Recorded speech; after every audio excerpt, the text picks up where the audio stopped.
Music.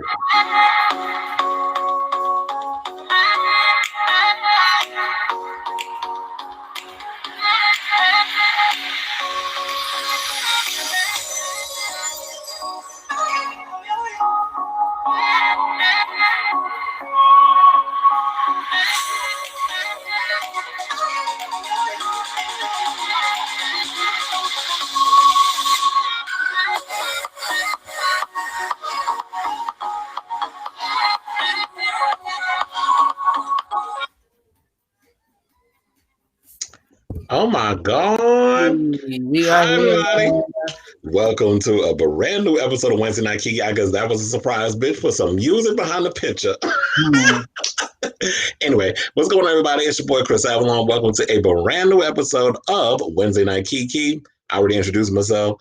So without further ado, we have a lot of topics to get to, including I'm going to break down the shenanigans behind the scenes of Wendy Williams, NeNe Leakes getting dragged again by Claudia Jordan.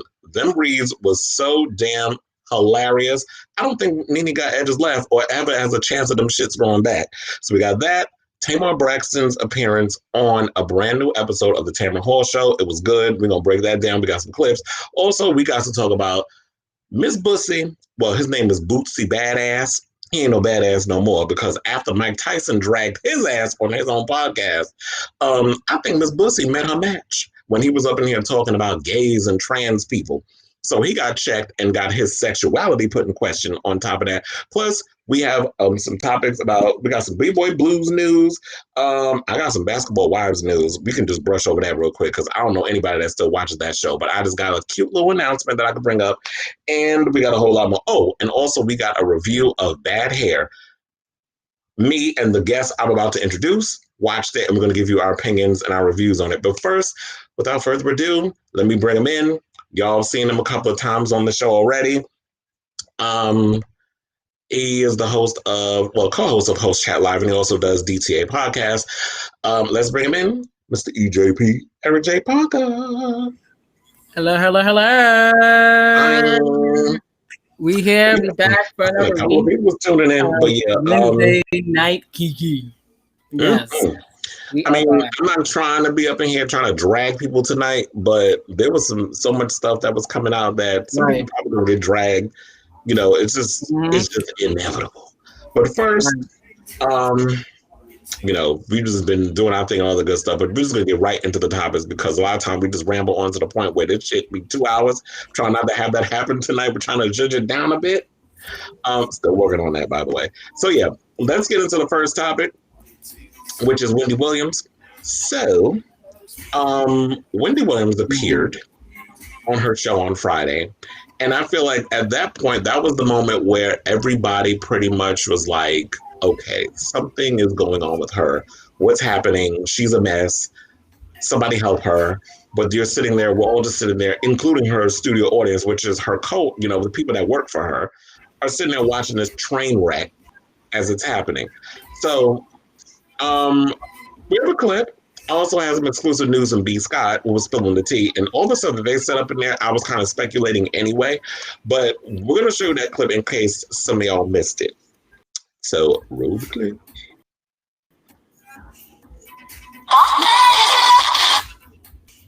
Oh. Get into it. It's coming. Though sometimes we have a little developmental delay. There it is.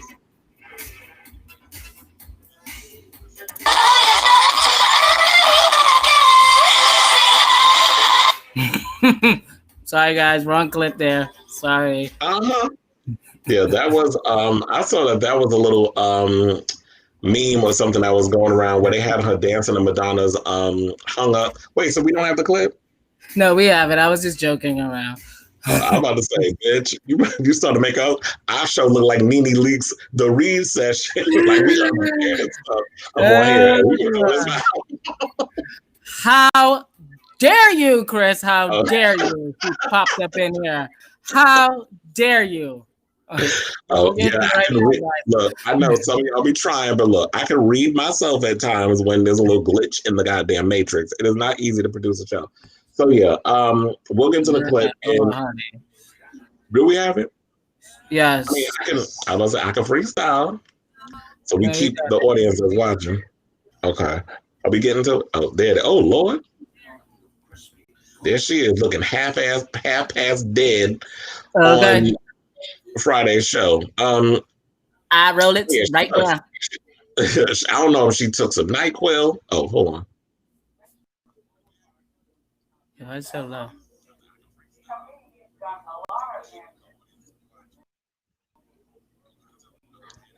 Oh yeah, that's what she was talking about. Rick Ross and said he's got a lot of mansions, and then started laughing, and her audience is laughing.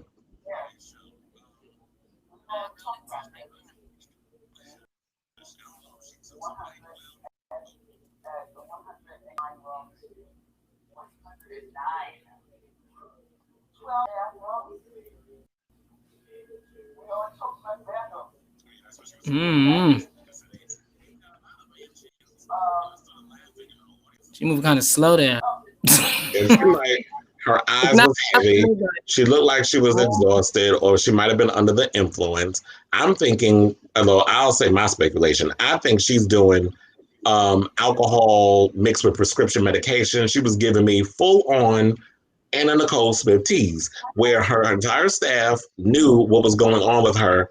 Well, we can't hear the clips. I'm gonna just talk over it. If y'all want to watch it, you can definitely just head up over to the Wendy Williams on YouTube. They got the whole episode. They got all the other stuff up there. So if y'all haven't seen it, you need a recap. You can just go over there and watch it. We don't need to hear what she's saying because she looked a mess. Oh, it's and sounded a mess too. She talked slower than usual. She was slurring her words. So she was very much giving me, like I said, Anna Nicole Smith tease when she was doing that. And I remember we were talking about it because I was talking about it on my podcast on Saturday. Mhm. And right after we ended the show, an exclusive story came out from B. Scott, which stated that her staff believes that she's self-medicating again with prescription pills or some kind of opioid.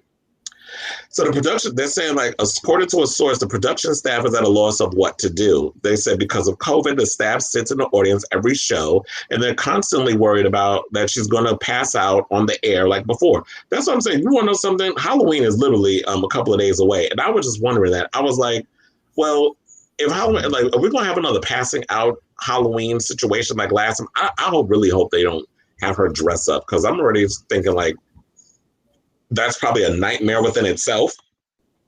But they said also they said some days it's so bad the producers will pull the plug and air a repeat, but it's a big production and they can't keep wasting money. They also said that it's an awful situation and everyone involved around her is both concerned and over it. Everyone feels bad for all the personal drama she's gone through the past few years at the hands of her loutish ex-husband, but what can they do? Here's the thing. I'm going to just say what I need to say and then I'm going to let you talk. But I'm sick and tired of people blaming Wendy's husband for how she is. She's 56 years old. She is a grown ass woman and should be able to take some kind of accountability for her career, who she is as a person, and her past relationship. That's why it would always bother me whenever she would do interviews and she would be asked about Kelvin. And her response would always be, not my fault. But I'm like, it takes two to tango. It takes two in a relationship to make it work. So I don't understand how you're sitting there saying that it's all Kelvin's fault. You were in a marriage with this man, or you were with him for 25 years, right?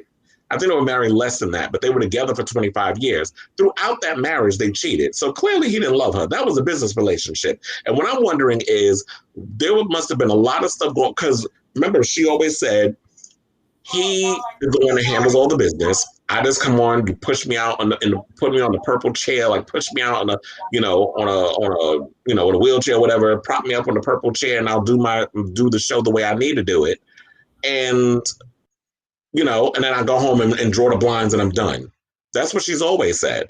But Kelvin was the one who handled all the business. He was the one that went into the room and had the business deals and got her what she needed and kept everybody in check. She wasn't the one really handling the business. Now that Kelvin's not in the picture, it seems like the red curtain has been revealed, like been pulled open, and we're seeing the real Wizard of Oz. So that's kind of like what I'm getting. And I feel like she's probably been a mess for a lot of the years, but we've never really seen it. And I really probably feel like, you know what? due to COVID and she's got a little empty nest syndrome. You know, her son's a grown man. He's in college. He's in Florida. She has no husband. She's pining for every damn piece of penis she can think of. Whatever she's on, you know, she's using the Wendy Williams show as her own little bachelorette studio. Like she's literally pining for men on her damn show. Marlon Wayans, she damn near tried to rape him through the damn screen.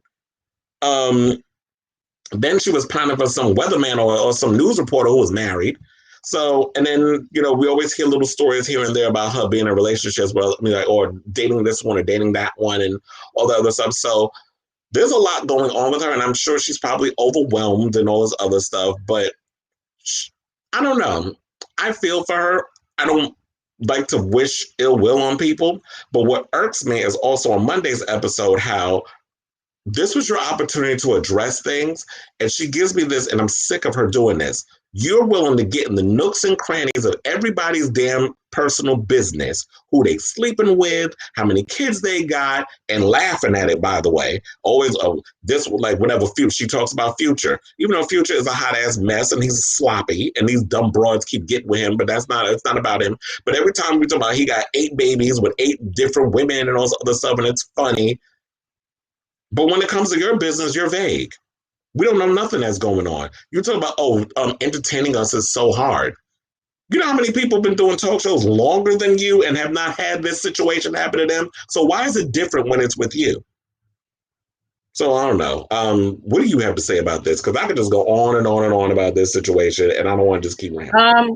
Well, I don't really have much to really say about it, other than you know, I think that she's very problematic. I think Wendy, she has been problematic for a very long time. And yeah, we talk about this off show, you know, and just because it's a hot topic, and, you know, now her health has become another hot topic, and she seems like to be going downward spiral. And I said that it started when she was, you know, going through it with the COVID situation. She couldn't produce an actual show when everyone else was struggling too, and she just didn't want to do it. If for some reason Fox decides to keep giving her the leadway, I don't know why, but, you know, I think that this may be the beginning of the end of Wendy Williams. Not the end of her career per se, but it's the end of the Wendy Williams talk show brand. I don't think she has the energy or desire to continue anymore.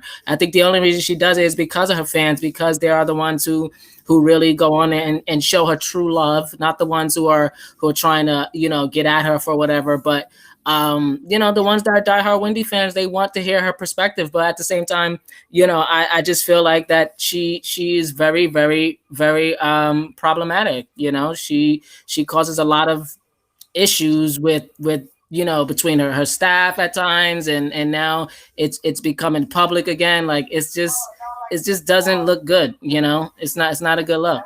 Yeah. Mm-hmm.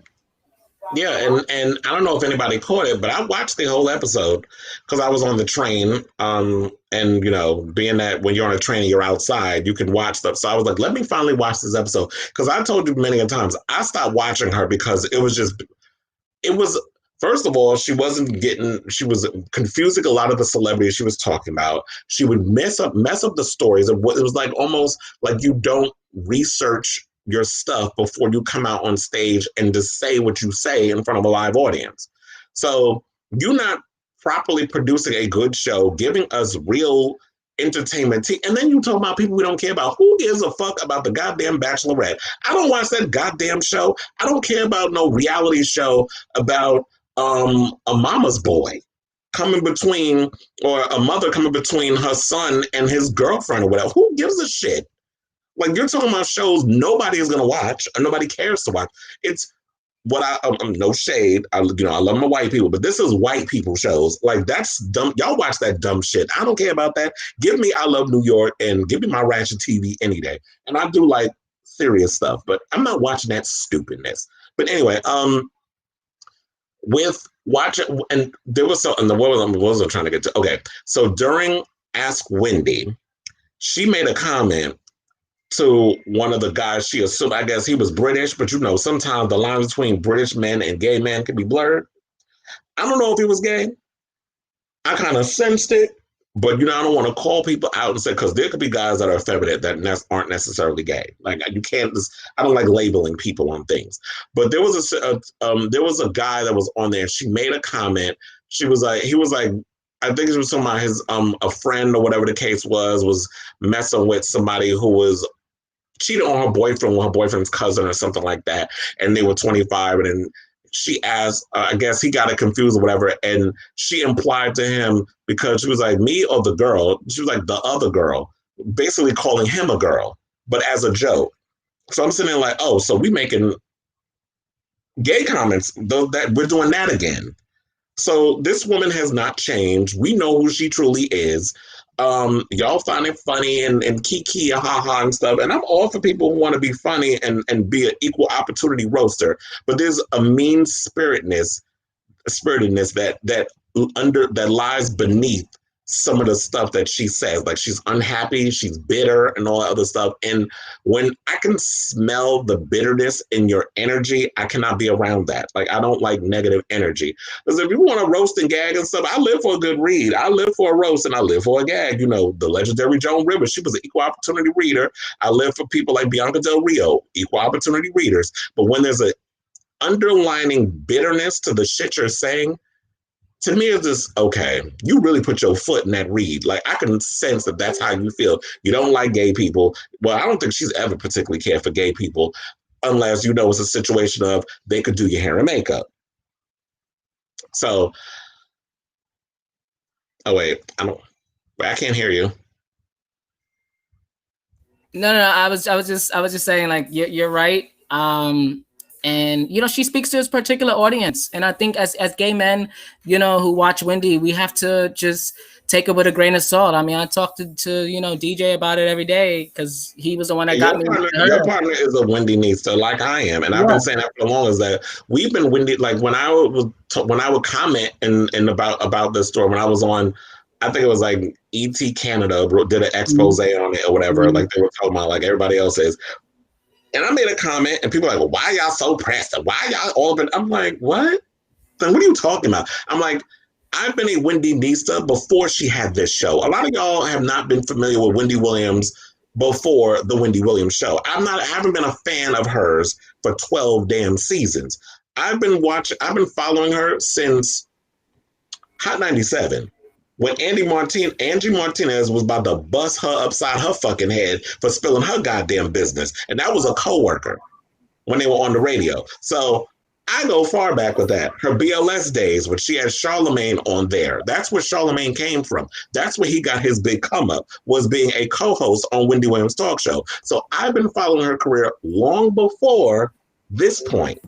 So when you see people are going through it and then they're a mess and this, that, and the other, you want to see them do better. But what can you do when her staff or who are on her payroll are afraid to confront her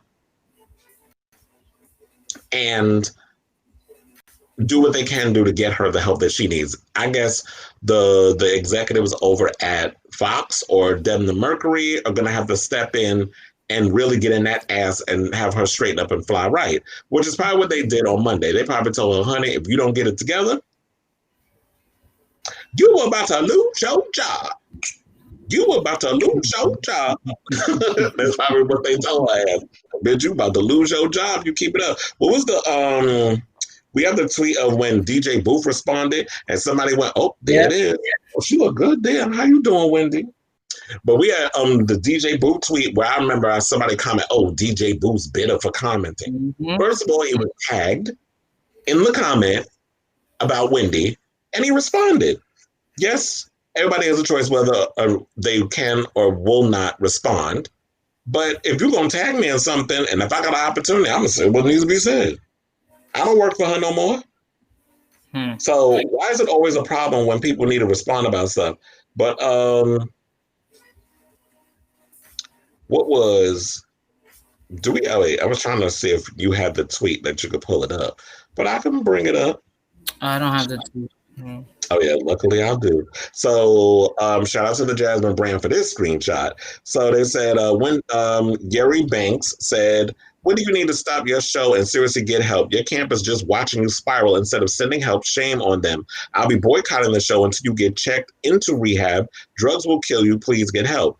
And one Bev went and responded to Lyria underscore Castle saying she don't listen to them, probably why DJ Booth left the show. And DJ Booth responded, one Bev, to one Bev by saying, yep, exactly. And it will all come out. You have no idea what's really going on. And everyone there is afraid to speak up because they don't want to lose their jobs. This is going to play out bad. I feel sorry for the workers and victims. Have a blessed day. Now, when you go and say, sorry for the workers and victims, do you mind clarifying on that? Like, what victims? Like, is there a Ellen type situation going on behind the scenes? Like, is there some, like, is it a toxic work environment? Is there some sexual harassment shit going on? Like, I need more details. So if Booth is out here trying to spill tea, don't spill half tea. Don't spill little tea. Like, let us know what's going on. I hate when people put stuff out in the universe and don't really tell us what the true tea is. So I guess we'll just keep you guys abreast of that story as it develops and what's going on with that. But I don't know. Do you want to add anything else before we move on to the next topic? No, I'm good. I think good. Move on. Okay. So the next topic, speaking of hot messes and disasters of a show, let's talk about NeNe Leakes and the Read Session. So earlier this week, she premiered on the internet somewhere. I don't know. I didn't know it was on YouTube. All I know is when I saw this video, my phone just lit the fuck up like a goddamn Christmas tree when this came out. But NeNe Leakes did a show called The Read Session. I think we have a clip of that, right? Because we're going to give y'all, I need to give y'all a sample. I had to send this to Sarah. I was like, did y'all see this mess? And I was like, we need this for the show. So she did a show called The Read Session where she had a bunch of queens talking about they were roasting and gagging and reading. First of all, them reads was tired through, delayed, late, and way past its due date. Wasn't shit they set up in the original, creative, interesting, or funny. And with that being said, I just want to give y'all a taste of The Read Session.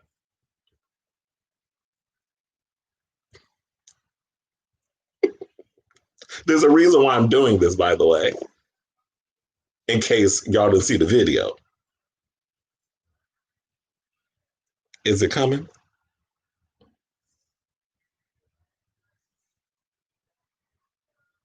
Mm-hmm. Oh, wait, what happened? I thought I lost this post. Oh, so in the video, I should say, by the way, she did bring up Tyra Banks. She was talking about Tyra Banks apparently. Why didn't she, I guess, not wanting Real Housewives to perform on Dancing with the Stars, which Tyra has denied, by the way. Oh, there it is.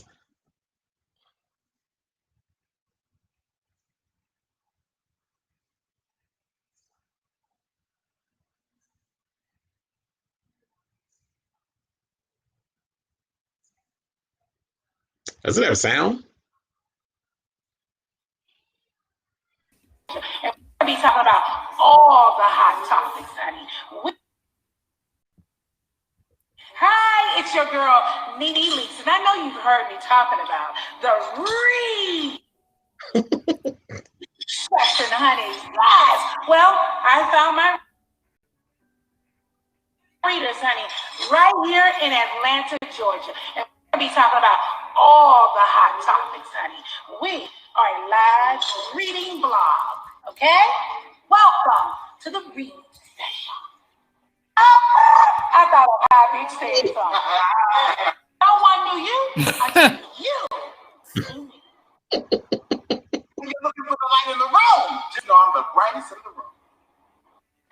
Reading class 101 is always a session because I stay reading the bitch.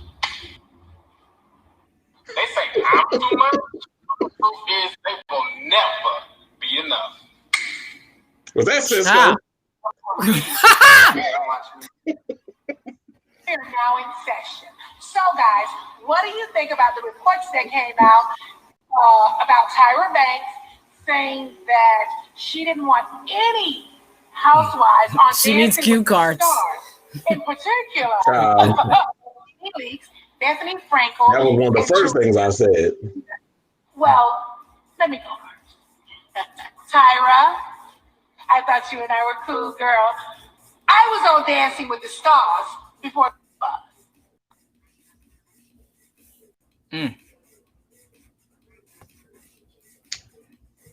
Oh, look, we're back. We're going to start doing that Vanna White shit. What the fuck is that? First of all, if she had producers on there, some real ones, they would have told her, girl, no. What is this best? First of all, it looked like they just threw it together on a whim. Like NeNe just had an idea and was like, you know what? I want to do a show like The Real or like The View, like all this stuff. And I want to have a bunch of idiots behind me while we just talk about a bunch of hot topics. I feel like that whole concept has been overdone. Come up with something new. She did say that the reason why she put the show together is because she wanted to create an opportunity for people like us. Because in my opinion, I felt like she was appropriating yet again gay culture. That here we have the hag surrounded by a bunch of hags. And you got all these people who we don't know. Like, I'm all for, giving new people who we don't know an opportunity, but they don't seem like it was interesting. They were interesting at all. Number one, when you put a show together, you have the idea. Then you try to find someone to help you produce the idea, which is what I always do when I have ideas. I always find somebody that I can collaborate with to create an idea. Have with the Kris Avalon show. Have it with Drinks and Drag, which is coming soon. I have my people. I have the cast. I will stuff. Which, another thing I should point in, chemistry test. You do a chemistry test, meaning you try a gaggle of people who have been in hold auditions, interview them, have them audition, see if they're interesting, ask them what kind of topics are they well versed in. Can you talk about pop culture? Can you talk about politics? Can you talk about other issues that affect the community? And if it fits within that idea that you've created, then that's somebody you put on, you know what, that person seems like a great idea to bring in to do the show. Then when you have your group of people in the room, then you go and do your list of you come up with your topics, number one. You got to always do that. You need to have your topics at the ready. And then you test everybody out. And if y'all have that chemistry, then you work the show out and all this other stuff. She also said that she has a bunch of authors since then. Girl, where? Because my thing is this, if you're a very rich bitch, why don't you hire some people to help record the show? Like, you should have multiple cameras up in there and maybe a couple of ring lights or whatever. I know a lot of people don't know about film school and having multiple lights and stuff in the area and have mics over you so that way it picks up your voice and not be recording the damn show from a fucking Metro PCS phone. That's basically what that was. Like, she recorded that shit off a Metro PCS. And then on top of that, it's like, you need to be like, if you're going to different people, maybe as a moderate, if NeNe is the bigger name, she should have been the moderator. And at least, okay, so what do you think about it? And then go to choose the person and then have the other person. So that way there's no cross talking. There's no, there's nothing chaotic going on. Like, it just felt like it was just thrown together and she really didn't think the show out. And the concept. I just think she just wanted to show cool Atlanta bullshit, which is I'm booked and busy, I'm doing stuff, and look at me, I've got a show on the air. I don't need Real Housewives of Atlanta. But now it's starting to show that, where ego's out of control. It was probably a good choice that Andy got rid of you. And once Real Housewives is done, what is there for her to actually bring to the table as a way of reinventing herself. So I just feel like, you want to know something? Maybe what she needs to do is just go back to the drawing board. Like, if you want to do a show like NeNe and Friends or something like that, I'm down for it. I'm all down for taking a moment, disappearing for a while, and coming back and reinventing yourself. Why not? I always say that, when you have a bump in the road, take a break, go away for a while, let people miss you, and reinvent yourself, and then come back and create something and, come back with a different idea. I'm sure NeNe would do great on a show or whatever of some caliber. I don't even know at this point. I thought maybe she'd be great for The Real, but they already got a housewife on there, Garcelle Bouvet. I heard she was kind of boring on there. I don't know. I don't watch that show. But for a show like The Real, I thought NeNe would be a perfect fit. Maybe they could bring her on there, or maybe she'd be too big of a personality on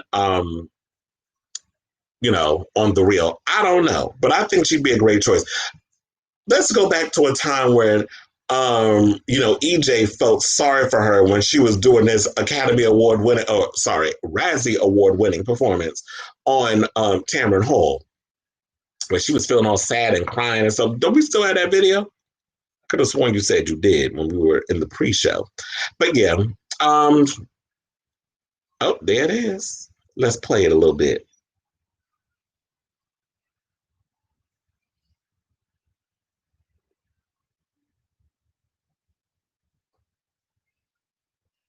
Oh, there's no sound.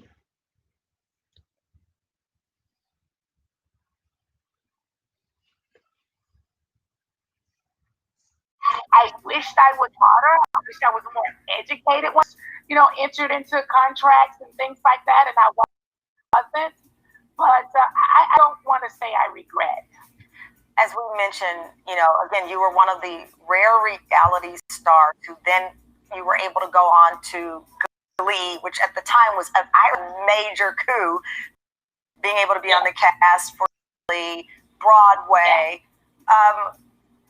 Whatever happened, this is one of the things that I've learned in my career. When I was let go from a job, I said, okay, the best way that I can prove anyone wrong is to work to win. However you define that. So winning is just getting up off the ground and not letting someone see you sweat. How do you pick yourself up from this, whatever has happened there? And I hope that, again, if these allegations are true, they are dealt with, because it affects our industry in general. But for you, how do you pick yourself up and be the winning NeNe that you've told all your fans you are? This weight is holding you down, and you seem to want to fly. This is it's a moment. Yeah. It's a moment. It's not the prettiest moment. It is a moment. Yeah. And I'm a person. I have a lot of good people around me, and I'm going to win. So I'm fine. I'm going to be okay. How have you been in touch with the other castmates? Have there, I know, as again, I had a lot of up and down relationships there, but what kind of support are you getting from the castmates? If you're speaking of my Atlanta cast, I've had more than half of them to all send messages to me and wish me well. And if you need anything, we're here for you. So I have definitely had that.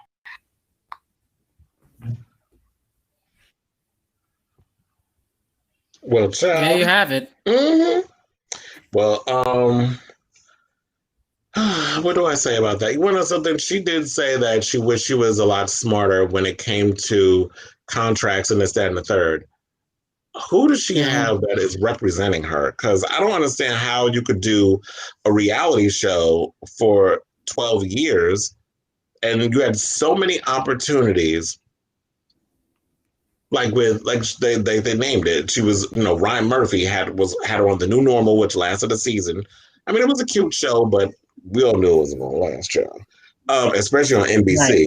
Right. She appeared on Glee. And, Ryan Murphy stays recycling the same people. So what happened? Like, why hasn't he called her? He could have had her as a nurse in the show Ratchet. He could have had her on an episode of American Horror Story. There could have been so many different, Ryan Murphy stays recycling his actors. So I don't understand why he still wouldn't be calling her in this, that, and the third. So you've resorted to creating a web show. which no shade to web shows, because there's a lot of entrepreneurs that have been created from doing web shows. I do a web show. So many other people do web shows. Funky Doniva, Adrian Expression, so many amazing, talented artists. T.S. Madison. Like a lot of us do who are within the community, even though she's not a part of the community, like the LGBT community, but she is part of the community that, you know, she does, you know, everybody is kind of doing their own thing in regards of that world. But why is it that, I don't know, she, like I said, she could have just produced a better product with this situation. So I don't understand, like, how you get on there and you just create something low budget in some abandoned restaurant. I heard it's her restaurant. I think I may have heard something on other that she was creating, like she was opening up a restaurant, something or another. I don't know how you're trying to do that in a pandemic, but this is not the right time to try to be opening up anything when there's a lot of uncertainty, you know, especially like in Georgia. Isn't it like crazy down there with COVID? So I wouldn't even be trying to open up anything in these trying times. You should have did that maybe 2 years ago. Now you're trying to copy off of Andy with the whole situation. Exactly. For those that are watching this late, happy Halloween. We got Halloween graphics on it. Spooky.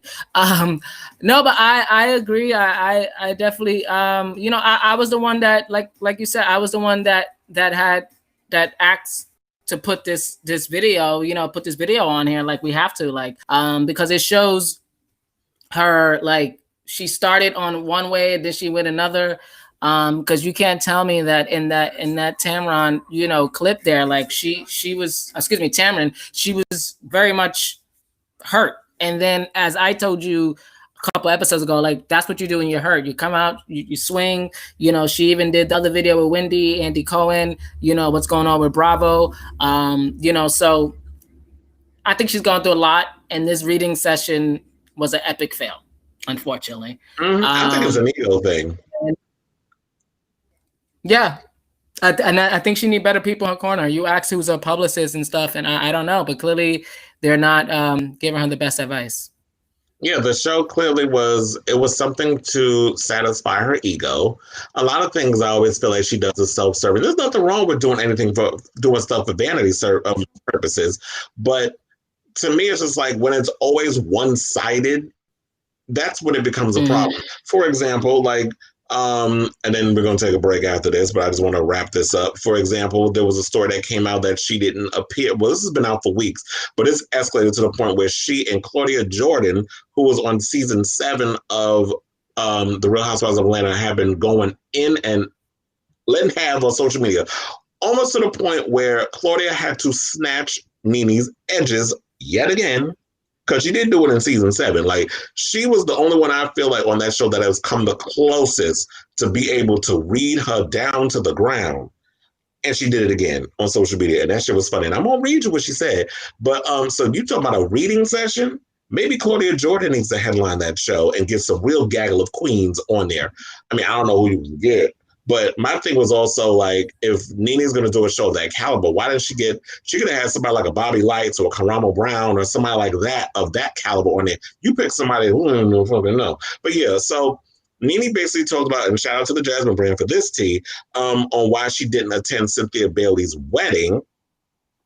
And she basically said because...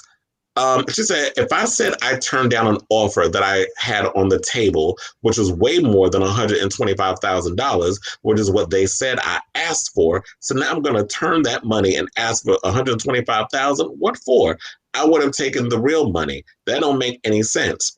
So there was also implying that she didn't go because it wasn't going to benefit her in some sort of way.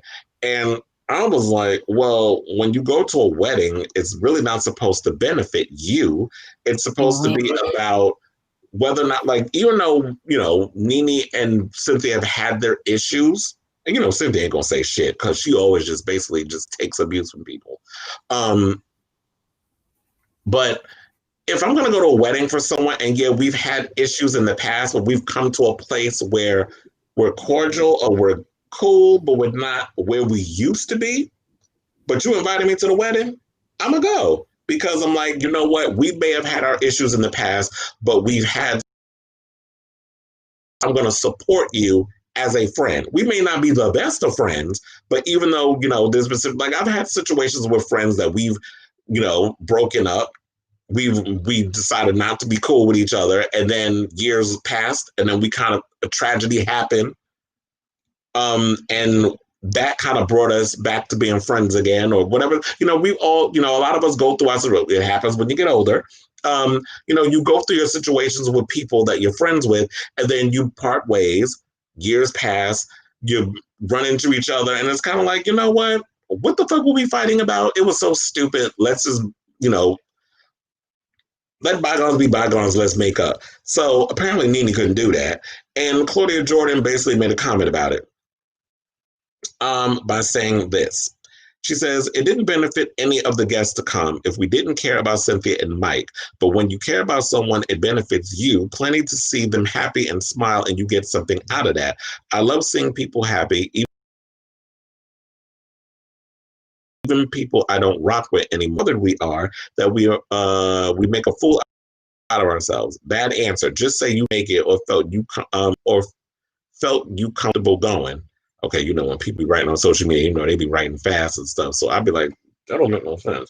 Too many people making this wedding about them. And I'm well aware I'll get dragged by some people or called a hater for simply having an opinion on this, but I really don't give a fuck. Well, she said AF. The right ones will get where I'm coming from. Let's all do better in 2021.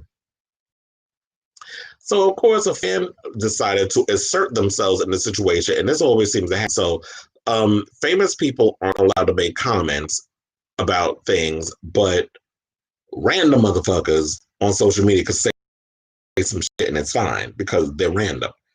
A smart mouth lady decided to go at Claudia Jordan by saying, I see why that nigga whooped your ass. Go get your corns off your toes fixed. And I'm sitting there like, that's funny. First of all, you're making fun of a woman who got abused by an ex. You're going to talk about corns on feet. But mind you, what you look like, because I'm looking at your host and it's a little black circle. So you got the nerve to roast and gag somebody, but we don't know what your monkey ass look like? Okay. So Claudia clapped back because NeNe laughed at the comment and posted it. So Claudia decided to go at NeNe by saying the following. Oh, you laughed at a woman getting whipped by a man? Okay, I guess since you want to laugh at my abuse, I now have the green light to laugh at the abuse your surgeon been doing to that face. Once again, you overpaid. You hate women and seeing others happy and things not being about you, period. Let Cynthia have this moment. As much as I DFW, I'm sure you could figure out what that stands for. I'd never laugh at you getting hurt by some man. But that's typical NeNe, evil and miserable with a rotten spirit. That's why you will most likely never work again in television in any real credible way. No one wants to deal with that. Your attitude sucks. You're a talentless, illiterate, narcissistic bully who thinks you're far more important than you really are. Your brain is being rude, abrasive, and arrogant. You're a joke, a punchline at best. Oh, and she ain't done. So she went and said, and you piss poor attempt at a talk show made me feel sorry for you. Like, where are your friends to tell you the truth? The reading room, more like the upper room, because that move just killed your chance of you being taken seriously ever again. Excuse me. Oh, how the mighty have fallen over ego. That's why I said that's the downfall. Ego will kill ego, and arrogance, all that other stuff definitely kill your chances in this industry. Who fumbles a $2 million easy bag? Who fumbles a $2 million easy bag, then films in an empty warehouse and calls it a talk show while looking every bit of a non-union public access TV project? If you weren't so busy shitting on your one talk show friend host and looking down your 5 times reconstructed monstrosity of a nose, she could have gave you some tips. The real gag is you once says looking every bit. Oh wait, hold on a second, because now I'm reading. Okay. So that's the real reason you can't wait, because I was reading one part and then they screenshotted it and had it on this other thing. It says the real gag once told me Hollywood wasn't checking for me. Well, now look at who the whole world ain't checking for, you.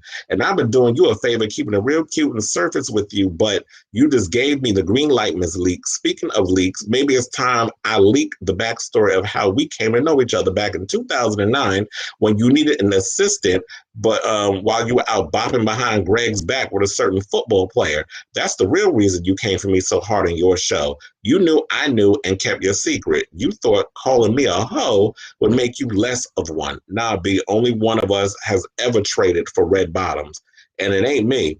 And since you thought it was funny to laugh at an abuse victim, I won't feel bad about wearing out that wide, sloppy butt of yours. You deserve all this karma and for all the people you have hurt along the way, but now we're supposed to feel bad for you because you tricked off your opportunity. This fall from grace will not be pretty, and you deserve every bit of your destiny. I hope you save those coins you used to brag about. Doubt it. Ciao.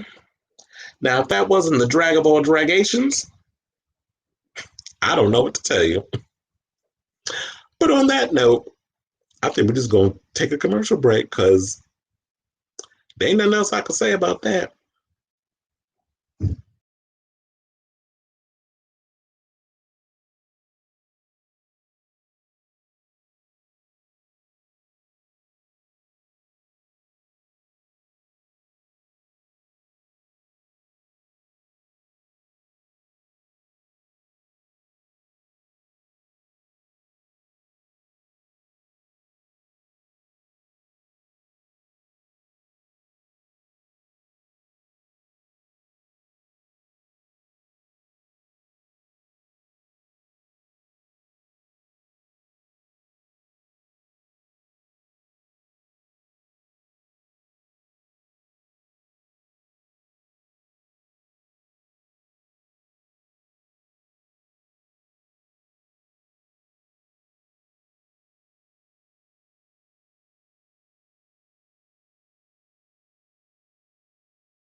The drawing with the guy who's shirtless, so like the picture.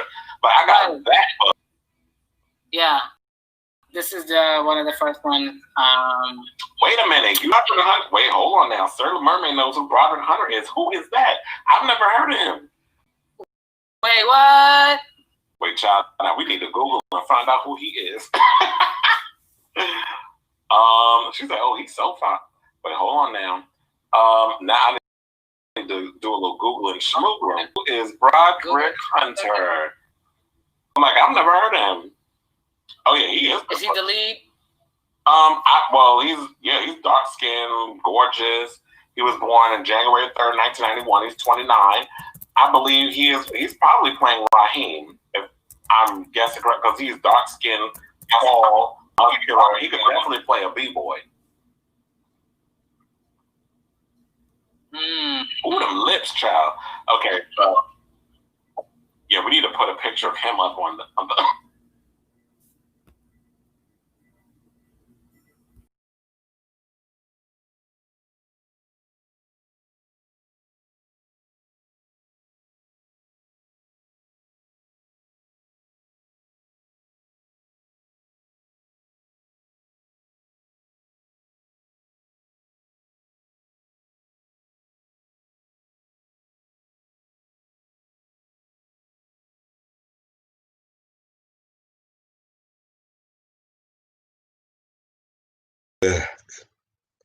And yeah, that was a I said, look, that was a clip from last week's episode of Wednesday Night Kiki when we were talking a little bit about B-Boy Blues. That was when we had no idea who the cast was, and the whole cast has come out since then. And so, from what I'm hearing, EJP, who we're going to bring back up in here, has some exclusive news about what's going on with that movie. You know, the one that Jussie Smollett is directing right now. So, Yeah, let's talk about it. So, what's going on with the B-Boy Blues news? Well, from what I heard, is that basically there's more news coming out with B-Boy Blues, with who is going to be involved with it and whatnot. And like you said last week, you and I were discussing like what we thought who would be and all that whatnot. You mentioned Broderick Hunter and stuff, so I found out that the one and only well, those that know what B-Boy Blues is about, it is a LGBT film, book that is being adapted into a film. If you're someone of gay family or anyone, Black and gay normally knows of this book. And so this is what came out of late, is the full cast. Yeah, look at the picture. Yeah, and shout out to what is this? Give this story here. blackfilmandtv.com. So that's somewhat of the cast. I don't know if that's the whole cast, but those are the main people.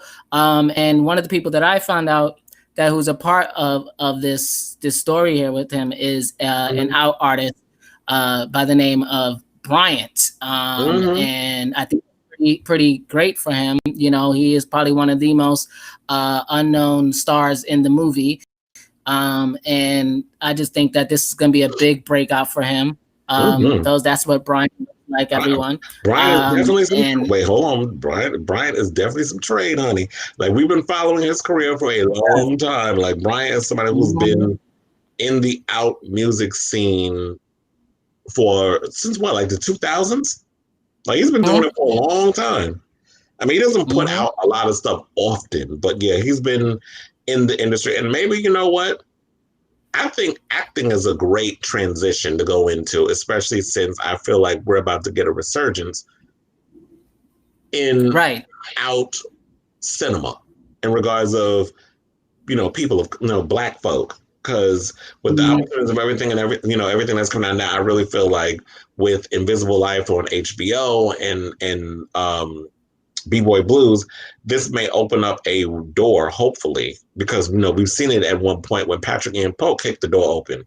Well, he basically just pushed it ajar, because we thought he kicked the door open and was going to create these opportunities. And we had Maurice Jamal and so many others, and then it just went. We ain't hear nothing. But I guess with all these opportunities and streaming services, like, we can get more stuff financed and made. But go ahead. That's true. No, just wanted to share that with everyone here, and that one of the artists that we happen to know who is now getting into modeling and stuff. And I agree with you. I think acting would be perfect for him. Bryant is someone who is, like I said, he was modeling before. Clearly, you can see from the pictures. And I just think it's really cool to see people grow.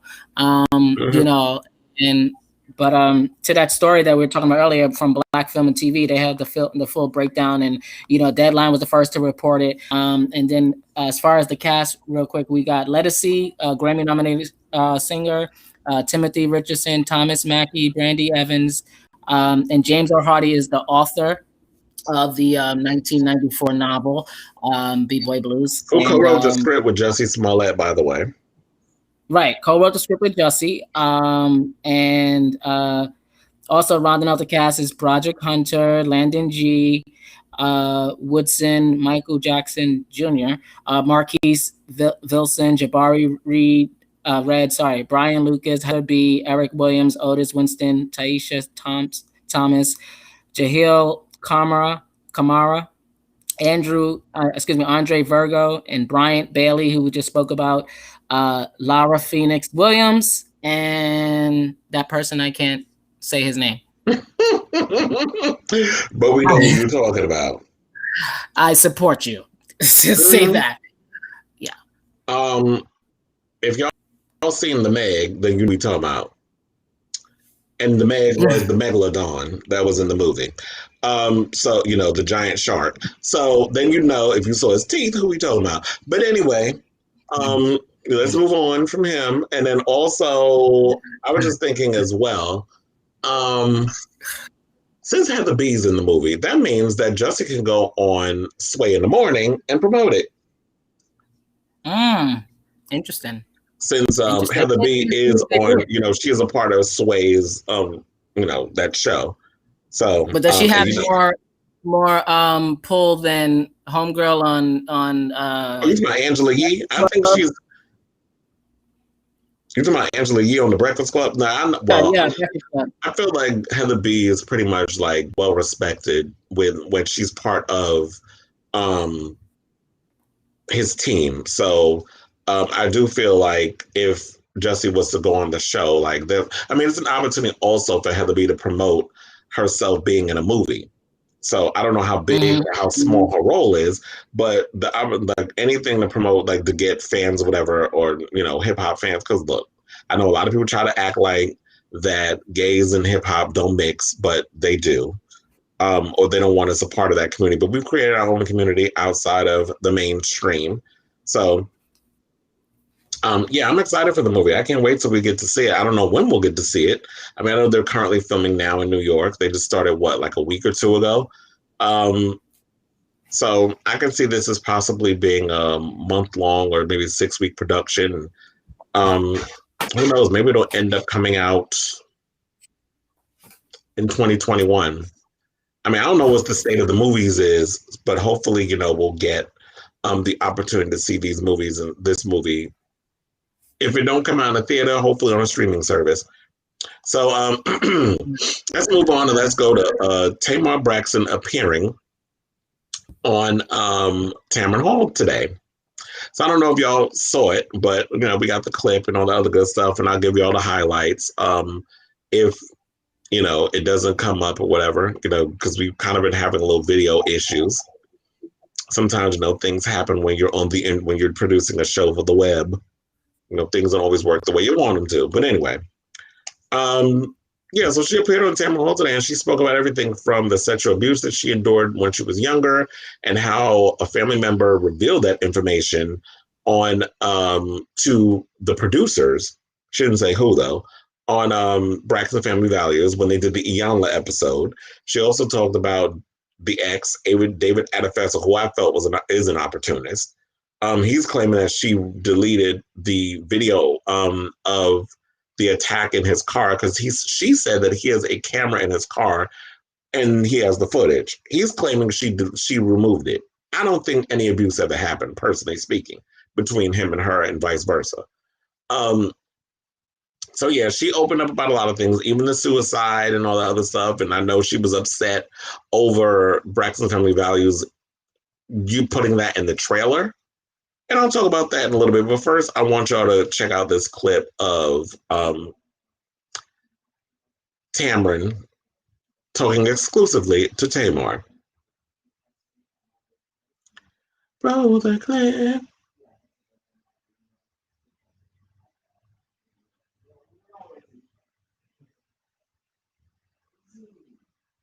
Oh, they call her Tamara. Oh, we need sound.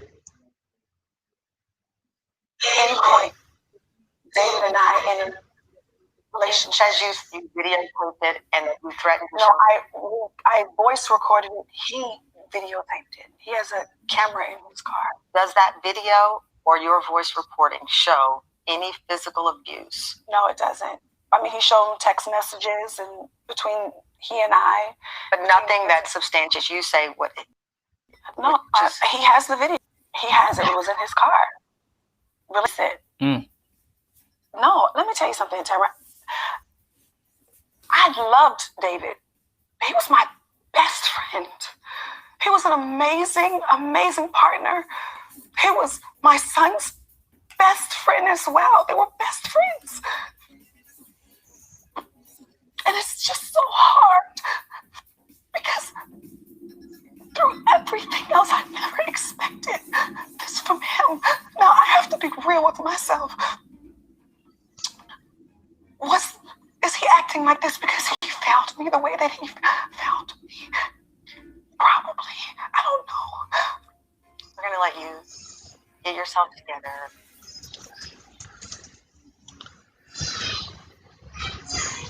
That was when it really hit me when she said that.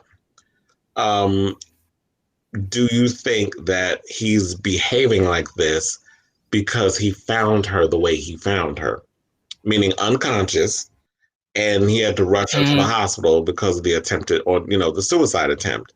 So now it's like when you see someone in this way, sometimes, a lot of times, I guess we don't think about it. And I'm trying to put myself in that situation.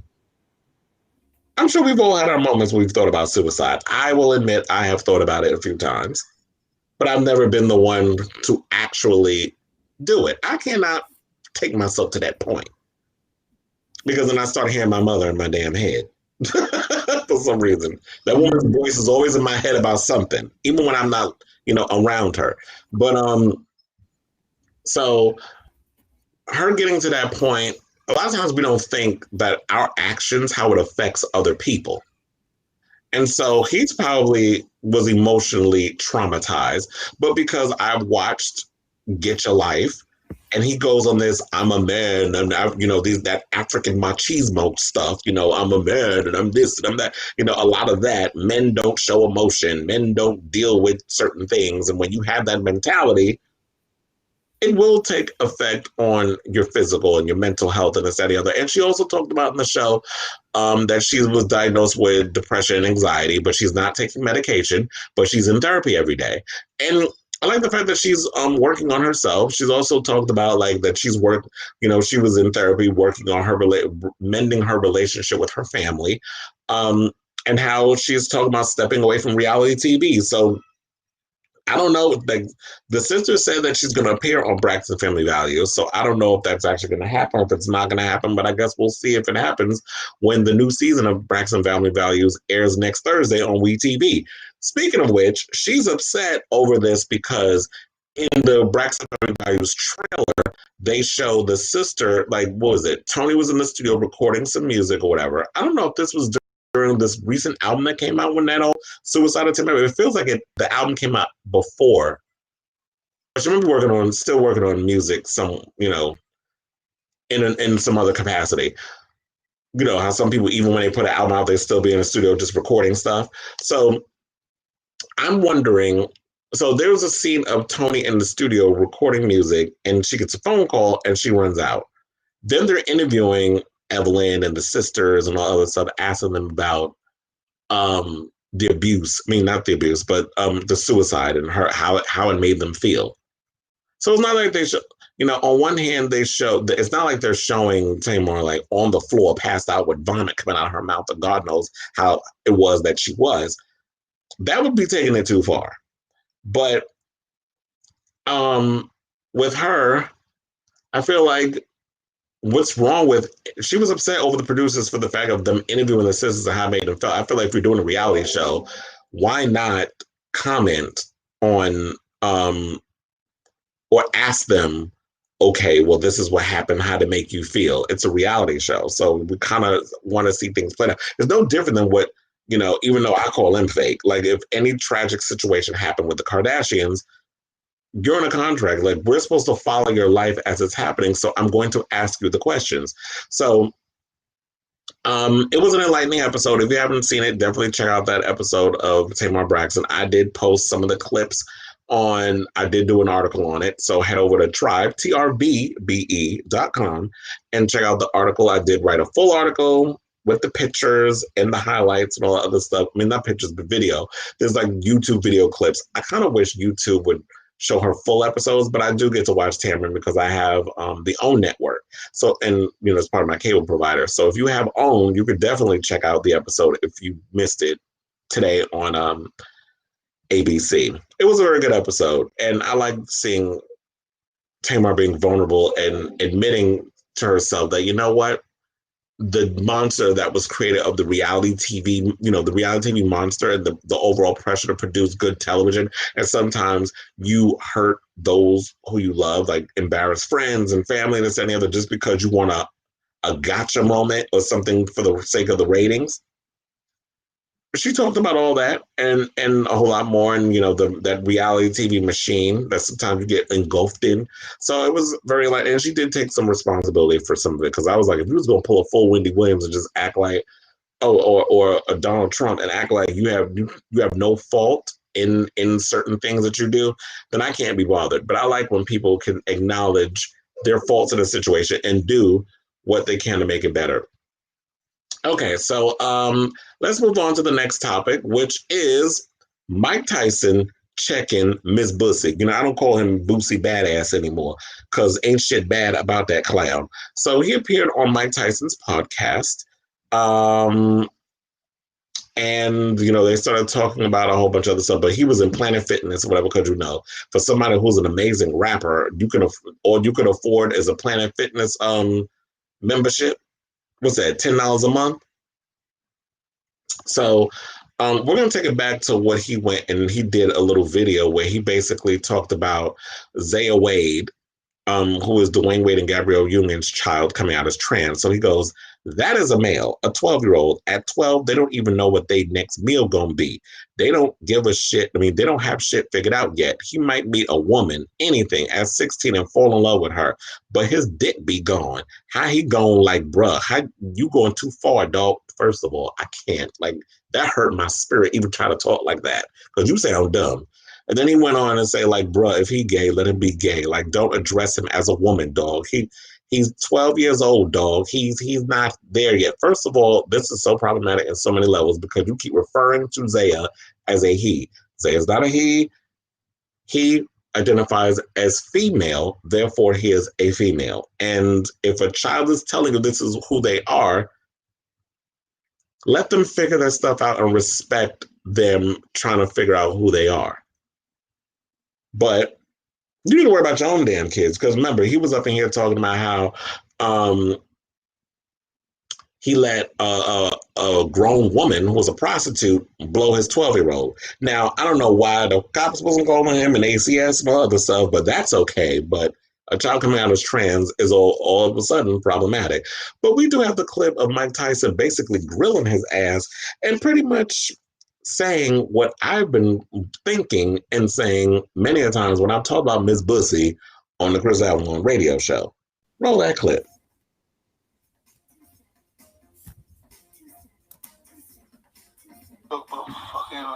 Gay motherfuckers, homos, and No, a lot of times I need to shut the fuck up. It's just. Why don't you? I don't know, man. It'd be hard. Why do you say things about person that you might be a homosexual? Why do you say that about them? Do you feel there's a possibility that you're a homosexual and you by disrespect them, you furnish yourself from being a homosexual? Or thinking you may like homosexuals? Nah. I'm straight as an arrow. I'm just. I really commented on the Dwayne Wade situation because I got offended because it's a child. You know, that's why I really got offended. You know, and that's why I really said if it was a. Well, I mean, I think he said it all with that one. Yeah, I don't know. I think I'm as straight as an arrow. That made me laugh. I'm like, girl, you been in jail. And someone like Mike Tyson pressing him. I'm sure there's been many of Mike Tyson that pressed him in jail. He got real shook. Like when Mike Tyson asked him, is it possible you could be homosexual? Okay, let me stop. Is it possible that you could be homosexual? It's like, I just can't do, you know, you always got to do the Mike Tyson impersonation. Oh my God, I cannot wait to see the biopic, by the way, because this made me feel like it's a little more enlightening. But I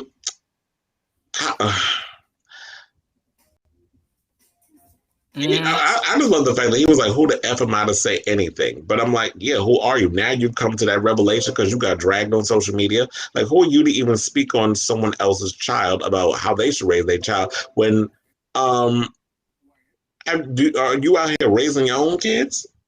Like, focus on your own children and your own situation, your own personal business, and stop worrying about what other people are doing.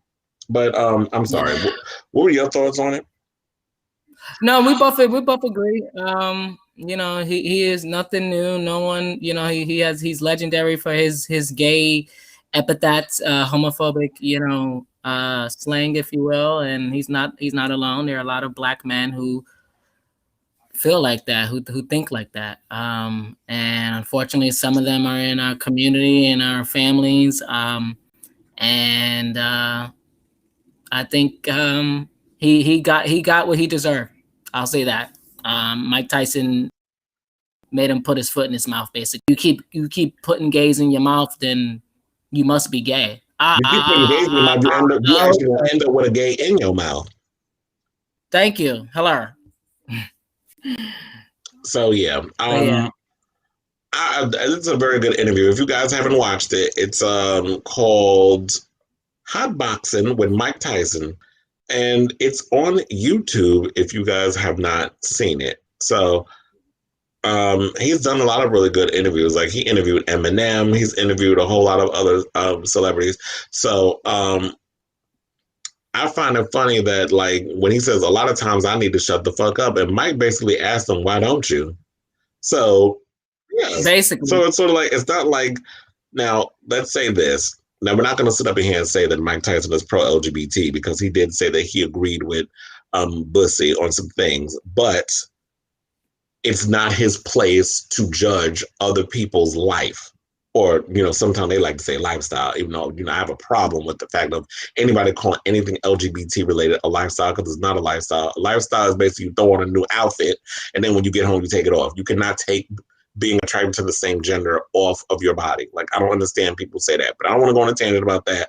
But my thing is like, yes, I may not agree with you, but I can respect you for who you are, and who am I to judge? That's all we care. That's all we want. I don't give a fuck if you like me. I don't care if you, are okay with whatever decisions I make. You don't put food on my table, clothes on my back, a roof over my goddamn head, and you don't pay my bills. So, but you will respect me as a person. And for you to sit up here and judge someone else's child because you have a problem with a young boy coming to terms with his gender identity, and I'm sick and tired of people automatically reverting to genitalia when they talk about transitioning. Mm-hmm. Bottom surgery is a last resort. So people really need to understand that. There's years of therapy that a lot of trans people have to go through before they get to that point. So I'm sick and tired of people up in here talking about, oh, they're going to cut his dick off. What the fuck you care about this child dick for? You want to suck it? Like, mind your business. Child, that queen be sending me on a damn tangent. I'm like, why is it always the ones that are like Florida Evans always got something to fucking say? So, anyway, we're going to move on. Rest in peace, Florida Evans. We should be throwing shade at Esther Roll. But when you be looking at a hot, burnt out mess, he look like a burn victim. That's what he looked like. But anyway, really quickly, because we got to wrap up the show. We literally have 15 minutes left. I just want to go in and just give, there's been some more casting news from the Real Housewives of Beverly Hills. Speaking before we get to Beverly Hills, I just want to say that, what is her name? Ebony K. Williams basically said that it's like a Black cast member on this season has been 12 seasons overdue. Yes, girl, we know. But just go on, besides saying all of this, just go on, do your part and represent. I don't want to go into a show looking at a token. Just go on, do your thing, be yourself, be natural, and we'll love you. Don't go on trying to, oh, I got to do it for the culture. Like, the minute you start putting that weight on your shoulders, you're done. Like, you're gonna be chopped within a year because you're trying too damn hard. Just go on and be yourself. But it's been confirmed that Kathy Hilton, Nikki and Paris's mother, is joining the Real Housewives of Beverly Hills. So that's Kyle Richards' half sister. It's gonna be interesting to see them two on there, especially when they haven't had the best sister relationship. Like, there's been many times that I've watched seasons of the Real Housewives of Beverly Hills, and Kyle's kind of been in a funk because she's like, well, my sister isn't speaking to me and this and the other. So it'll be interesting to see, like, okay, because you bring her on this show that you were now the queen bee of because Lisa Vanderpump's no longer part of it, if you'll be able to hold you know, if she's going to kind of come in and steal your thunder and then there'll be some jealousy there. Or maybe she'll humble her, because this past season of Beverly Hills, Kyle was showing her ass, which made me kind of not like her. So, and then another cast member who's joining, they're apparently, because, you know, this is a series of firsts, right? So last season, Beverly Hills added their first Black cast member with Garcelle Bouvet, but now we have a new Asian American cast member whose name is Crystal Kung Minkoff. Now, I'm not familiar with who she is, but according to Variety, she will join, Kung Minkoff will join Kyle Richards, Erica Girardi, Lisa Rinna, Garcelle Bouvet, and Dorit Kemsley in season 11, which will no longer feature former cast members Teddy Mellencamp, who was boring, by the way, and Denise Richards, who departed after the most recent season. So it's saying that Kung Minkoff is an entrepreneur who founded Real Cocoa, a company specializing in coconut products. While not all housewives, while not all housewife cast members across the franchise are married, Kung Minkoff's husband, Rob Minkoff, is a filmmaker who directed the original Lion King in 1994, the Stuart Little films, and Eddie Murphy's Haunted Mansion. The couple have been married for 13 years and share 2 children. Families of the housewives are typically seen on the show as storylines, you know, centered around their personal and professional lives. So it'll be interesting to see how all of that comes out. And this is interesting to see that they're adding, that Bravo is kind of following up on their promise of more diversity. So I like seeing diversity in reality TV. Then I was also hearing a rumor that Liza Morales, who, you know, is Lamar Odom's baby mama, is joining Basketball Wives season 9. Now, I don't know many people that still watch Basketball Wives, like these old dried up heifers still on here talking about a bunch of nothing for a season and a half. And now they're adding Lamar Odom's baby's mother. So it'll be interesting if anybody cares. And then I heard the rumors that Evelyn Lozada is dating Mark Anthony, as in J-Lo's baby father. So if that's true, because I've seen the pictures of her posting herself modeling all throughout his house. You know, no, it's not even a house, it's a mansion. Like that, I heard the mansion is like the size of a city block. So they're denying it, but the receipts say otherwise. I've seen the pictures. Yeah, we're going to wrap up the show, but before we do, we're going to talk about, because, you know, it is Halloween this coming Saturday. I'm not going to be doing a podcast this weekend, a live show on Saturday. But before we do, you know, by the time we come back, hopefully we'll have a new damn president. I am fingers crossed, toes crossed, every other body part crossed. That we can get this orange, fat, sloppy fuck out of the White House. I mean, he's not going to go willingly into the good night, but you know, there could be some wishful thinking coming. But what we're going to do is, since Halloween is on Saturday, I just wanted to recommend, if y'all haven't seen it yet, you know, I've been trying to find some good horror. It's been hard. So I've been reverting, you know, going back to the classics. But I did watch Bad Hair today, because I was like, that was the homework assignment that I came up with when EJ and I were having our little meeting last Saturday, when we were going to be, you know, after I did my podcast. We have our little group, little situation. So, we were like, oh yeah, let's watch Bad Hair and talk about it on the show. And I have to say, I enjoyed it. I liked the movie a lot. I thought it was funny in some parts. Lena Waithe had me cracking up. I did like the old vibes, because I was like, oh, this takes place in the 90s. Yeah, Kelly Rowland up in there, you know, playing one of the video, you know, her video was #1, and she was like the most popular girl. Like, you know, she was playing a pop singer. That was like a cross between, what was it? She was going to be Jodie Watley. She was going to be Janet Jackson. She was, you know, just a bunch of them rolled up into one, and little Toni Braxton with the new Jack Swing. So that whole vibe and stuff was kind of going on up in there. I loved it. It's basically about a girl who wants to get a promotion in a, like for a BET type show or network. And she comes up with this countdown idea show, which is like what we saw with 106 & Park and TRL and the Music Box and stuff like that. Like we all kind of grew up with. And apparently the music industry and everybody is not taking her seriously, and they feel like the only way they're going to take you seriously is if you go and get a weave, because she's out here wearing her natural hair. Yeah, she's giving full on indie R tees with the hair. But they're like, you need to go get a weave.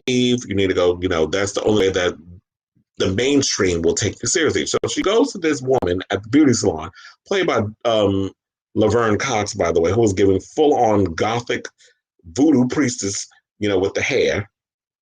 Gave her this weave that was actually possessed by witches. And it was like, there's a whole backstory of like the hair growing from this tree on a plantation, which is run by the boss of the network, played by James Van Der Beek. That was the big shock when I saw that part. Yeah, James Van Der Beek is in it, kind of giving us that same character he played in season 1 of Pose. Laverne Cox definitely was, hello, darling, I'm going to do your hair. Like, she was very much doing that with the her whole dark queen, I'm going to do your hair type thing. And then come to find out that a lot of the women were going to this woman to get her hair done, and like how it's possessed by witches. It was a crazy concept. I absolutely loved it. Lena Waithe was amazing in this show. She was giving me full on MC Lyte vibes with the hair. Speaking of which, MC Lyte is in the movie playing a cameo role as a woman who works at a beauty salon when the girl, I forget her name because I'm bad with names in movies, the lead who is in the middle. This is pre-bad hair, pre-demon weave. She goes to her to try to get it taken out. But maybe, I'm skipping because this all comes back to a traumatic situation. That opening sequence, I know, probably triggered so many young Black women, young and old, or maybe when they were younger, because that whole situation, you putting the perm in your hair and then you do exactly what the box says, or all of a sudden, because you could be tender-headed or whatever the case is, patches of your hair start falling out. Like, I've heard stories. So this movie definitely hit me on the strength of my Black women. And so overall, if you haven't seen Bad Hair, definitely check it out. It's on Hulu. I don't know if EJ wants to come in and kind of give his thoughts on it, because he watched it as well. And we both said that we're going to come on and give our reviews. So I loved it. Wait, who else Usher was in it too. Yes, and I thought I loved it too. I thought that it was a great movie about, like you said, Black women and what they go through, the struggles and stuff. That's the first thing I got to with the perm, quiet as kept. I permed my hair too, trying to do the curls. When I was younger. Yeah, everyone did. Did it fall out? No, thankfully, but it wasn't what I wanted. It wasn't what's on the box. It had a lot of surprise appearances. But go ahead. No. I love Vanessa Williams. How can I forget about Vanessa Williams? She was in Miss Wilhelmina Slater. Yes. But she always was Miss Wilhelmina Slater. Like, I don't want to ruin too much for people, like spoil it, but it's great. It's on Hulu. I think it had a story, and it was a little bit comical too. And speaking of that, there is this great two write-ups that I decided to pull for the show today. I was going to go through it real quick. One of the headlines here is basically saying that horror movie Bad Hair is a good idea buried inside a mediocre, and that's from Newsbreak. And I was like, that's kind of fair in a sense, because it's a okay horror film, but it's more of a story about culture. And then with Lena Waithe, bringing her comical side, because she is hilarious in this movie, especially the part where she's like, I don't want to die, and then she dies. Spoiler, sorry, but then again, no one died. Okay, watch the movie. It's a great movie. And then Glenn Hair puts this one out, says Bad Hair star reveals why Hulu's movie reflects real Hollywood experience women. And I agree. It is definitely something that I think, like I said, it explains what Black women go through. And Ashley Blaine Featherson, who's a part in the movie, she goes on there and says, I have a new sewing now, and it's interesting. It just exposes the film because I have a sew and a protection for my natural hair in an industry where I'm constantly getting my hair done, and now and no one knows how to protect my own hair. She goes on, I think that's something that a lot of people might not know about Black women and what we're dealing with in the industry. So it goes on, a lot of stories like that, but I think it's a black story, like, and it's good for white people and others to see what we go through and hear it from a Black woman perspective. And I just thought it was great. And the cast information, shout out to IMDb here real quick. The lead star was Elle Lorraine. You had Jay Farrow in here from SNL. You had James Vanderbeek, as you mentioned, Lena Waithe, some producing and writing as well. Tiffany Black. You had the other girl that I really love too. She had a show on. I forgot to mention Robin Thede was in it too. She played the receptionist at the beauty salon. Yes, that's her. That was her. Yeah, she's the receptionist. Hilarious. And you saw Laverne. It was great. Great movie. And I recommend everyone go out to watch it. Seriously. And that's why I think I like when I read those reviews, when you're calling it, a great concept buried in a mediocre movie, it was it's social commentary shrouded in horror. So I don't think it was meant to just be like this gory, crazy horror film. It was basically the real horror is the hair and what Black women go through to make it in the industry, as in, all the different things that Black women have to go through. So that's the horror within itself. It's not about, how, what's going to be a cool killing scene or whatever. So when other people who don't understand are watching it, of course you're going to think it's mediocre, or you're going to label it as mediocre because you don't understand and you don't relate. And there is an ongoing pressure of like, if someone of color wears their hair natural, you don't take them seriously. So you want somebody who's on camera that kind of looks like me, where I can I'm exotic looking and my hair texture and all other stuff. You're going to go for someone like of my complexion versus someone who's dark skinned because dark is considered bad. But mind you, you have so many people out here who are spray tanning to the point where they look like they've been left on toaster too damn long. They're all doing this Indian hair extensions and injecting their lips and doing all and body pictures that come from Black people, but you don't want to give Black people an opportunity, or you don't want to let them kind of just like, you know what, your talent should be the one that speaks for itself, not no one's going to take you serious, or you're not profitable because of the color of your skin. So that whole thing is just like, it's always been an issue within the Hollywood industry. And I think this film pretty much exposes that. But, I agree. But yes, it's definitely a good movie. And if anybody needs something to watch for, on Saturday, Halloween, definitely check that out. There's a couple of movies. Oh, there was another movie I saw too that I want to get to real quick. I'm not going to do a full review on it, but I thought it was really cute. Not as good as the original, but I watched The Witches on HBO Max with Anne Hathaway and Chris Rock as the narrator. Chris Rock was funny with the narration. He played, he was basically telling the story of this little boy and his grandmother. He plays a little boy in the movie. Well, he's narrating like what happened, but we go back to when he was a kid after his parents died, and then he goes a little with his grandmother, played by Octavia Spencer. I don't know what is Octavia Spencer and Viola Davis should kind of merge them together, but it was like Viola Davis. Wait, sorry. What is going on with me today?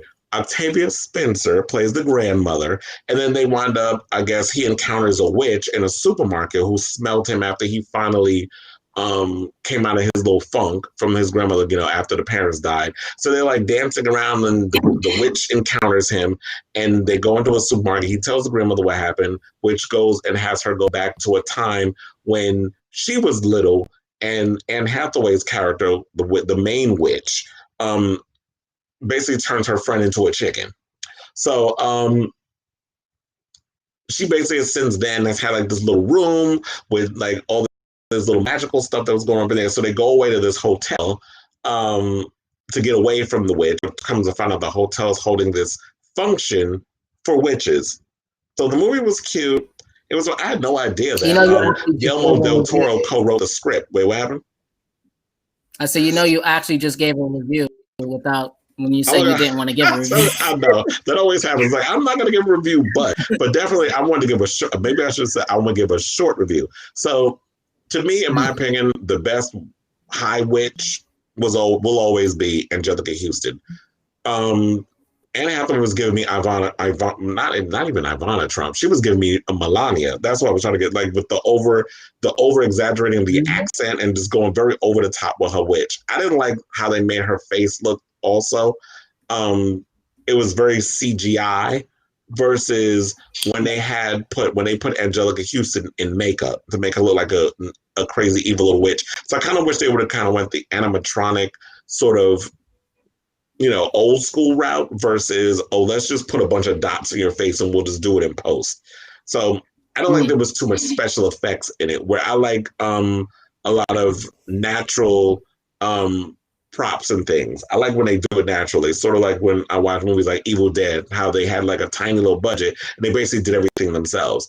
We didn't have like the money to do, everything through a computer. So overall, if y'all need something else to watch, with the kids and stuff, besides watching Hocus Pocus for the 500th time, you can pretty much go, if you have HBO Max, you could definitely check out The Witches over there. But I was like, something I had no idea we were going to be talking about. Laverne and Naomi Laverne Cox and Naomi Campbell on the cover of some magazines. Oh yeah. Yeah, we got Naomi here on Vogue. I posted that article on Tribe, by the way. Right. I found this article from this person by the name of Kris Avalon on Tribe here, and that's trvbe.com. trvbe.com. Well, I had no idea you went over there and saw that picture, but okay, but thank you. Right. And Naomi is on a Vogue here. So you write up here on this story and quotes and says here what she says about racism in the industry. We just spoke about, the other side of race, Hollywood, if you will, and now this is fashion. Racism is everywhere. And she goes on, I never used to say the word racism.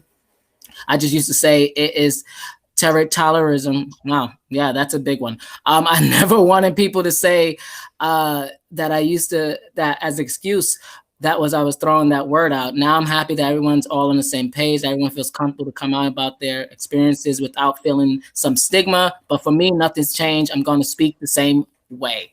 And I thought that was great. I thought seeing her on the cover, and I know we just spoke last week about you had other people that we follow. You got from Pose, India Moore, most of them from Pose on the cover. And speaking of trans girls, now you have Laverne here on the cover of Paper, looking fantastic. That is not really like her at all, but she looks good there. No, I know. That's why I was like, that is not Laverne.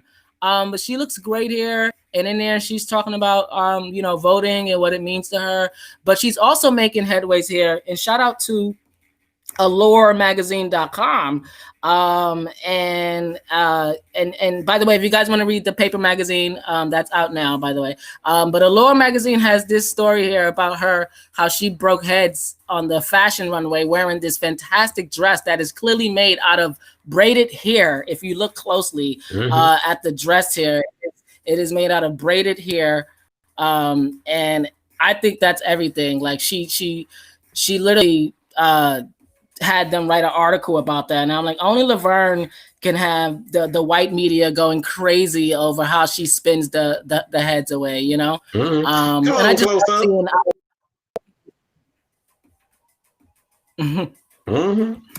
No, it looks good there. I think maybe because I'm not used to seeing Laverne with dark hair, that she does look different there. But yeah, I thought that's a really good picture of her, and I had no idea she was on the cover of Paper magazine. Because I really haven't been there's been a lot going on, so I haven't been as engulfed in what's going on in the media and all that good stuff as I should be. But on that note, I think we are done with today's episode. It was a good one. It was a long one. We had a lot to talk about. I'm glad we all got through it. I'm glad all of you decided to stick around to the very end or watching. I see there's a couple of eyeballs up in the little corner and things of that nature. But yes, thank you all for tuning in. Definitely, if anything, leave comments, all that good stuff. Love to hear your feedback. We're on YouTube. We're on, Twitter. all the different streaming platforms. I cannot think of more, but we're everywhere. We are simultaneously streaming. So yes, I'm live on YouTube right now, live on Facebook, live on, well, we are doing it through Restream. So there's just so much going on. Thank you all for watching. See you next time. Bye.